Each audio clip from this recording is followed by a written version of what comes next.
تو تمام مکہ والے قریش والے تیار ہوئے جنگ کے لیے. اتنی زبردست تیاری کی کہ جو نہیں جا سکتا تھا اس نے اپنے طرف سے آدمی بھیجا. جو لوگ نہیں جا رہے تھے ان کو یہ ترغیب دلائی جا رہی تھی کہ تم عورت ہو, تم چوڑیاں پہن لو. ان کے ضمیر پر, ان کے انترآتما کو للکارا جا رہا تھا کہ تم بھی اس جنگ میں چلو. وہ ایسے کر کے 1000 کی تعداد ان کی ہو گئی, جس میں جنگی سامان, تلواریں, گھوڑے, اونٹے اور اس طرح کی نہ جانے کتنی چیزیں تھیں جو وہ جنگ کے لیے جا رہے تھے. اسی بیچ ابو سفیان نے مدینہ کے راستہ کو, اس راستے کو چھوڑ دیا جہاں خدشہ لگ رہا تھا, جہاں ڈر تھا کہ ہم پر حملہ ہو سکتا تھا, اور صحرا کے کنارے سے وہ مکہ کے لیے نکل گئے. تیزی کے ساتھ وہ مکہ نکل گئے, اور مکہ کی فورس جو ہے, مکہ کے وہ لوگ آ کر کے مدینہ کے پر حملہ ور ہونے کے لیے تیار تھے. نبی اکرم صلی اللہ علیہ وسلم کو جب اس بات کی جانکاری ملی کہ مدینہ میں حملہ ہونے والا ہے, تو آپ صلی اللہ علیہ وسلم نے ایمان والوں کو, جو مسلمان ہوئے تھے, ان کے ساتھ ایک مشاورت کرنے کے لیے ایک بیٹھک بلائی اور ان سے مشورہ کیا.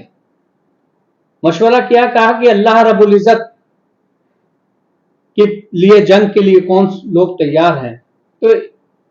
مہاجرین مکہ نے کہا کہ اللہ کے رسول صلی اللہ علیہ وسلم ہم تیار ہیں. آپ صلی اللہ علیہ وسلم نے پھر بولا تو معاذ رضی اللہ عنہ جو انصار میں سے تھے, انہوں نے کہا کہ لگتا ہے اللہ کے رسول صلی اللہ علیہ وسلم آپ کا اشارہ ہم لوگوں کی طرف ہے, تو آپ پر ہم ایمان لائے ہیں, ہم نے آپ کو ساتھ عہد کیا ہے, ہم آپ کو اکیلا نہیں چھوڑ سکتے ہیں.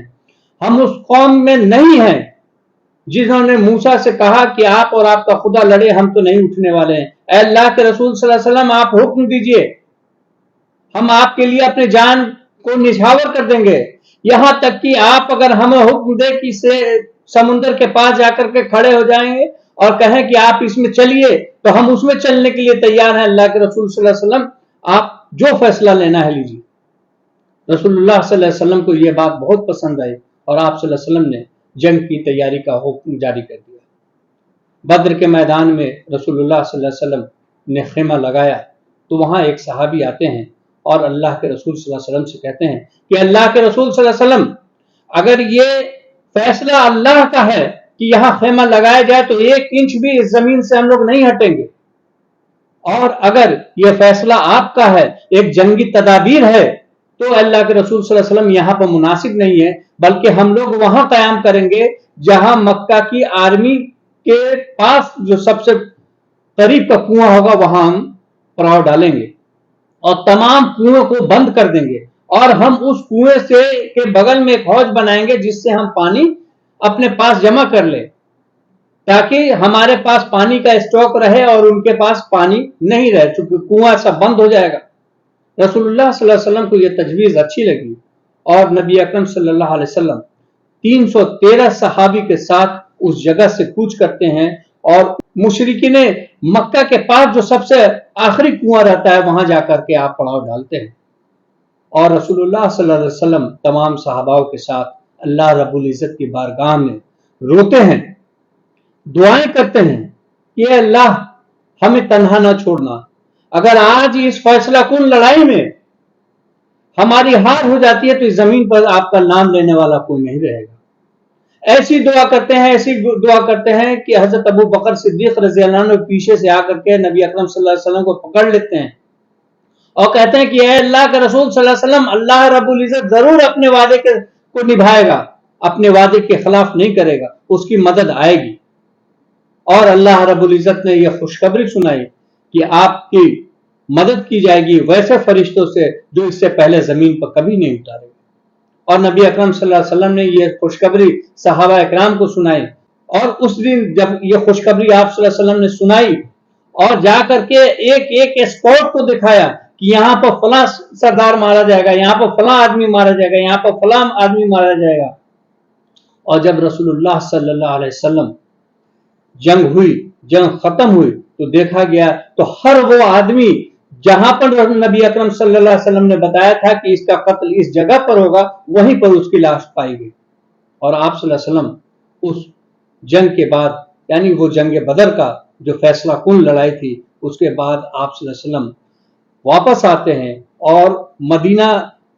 کے اندر یہ خوشگواری کا ماحول ہوتا ہے کہ اللہ رب العزت نے فتح نصیب کی، اور یہ مکہ والوں کے لیے، تمام عرب والوں کے لیے، تمام وہ قبائل جو اسلام کی دشمنی میں تھے،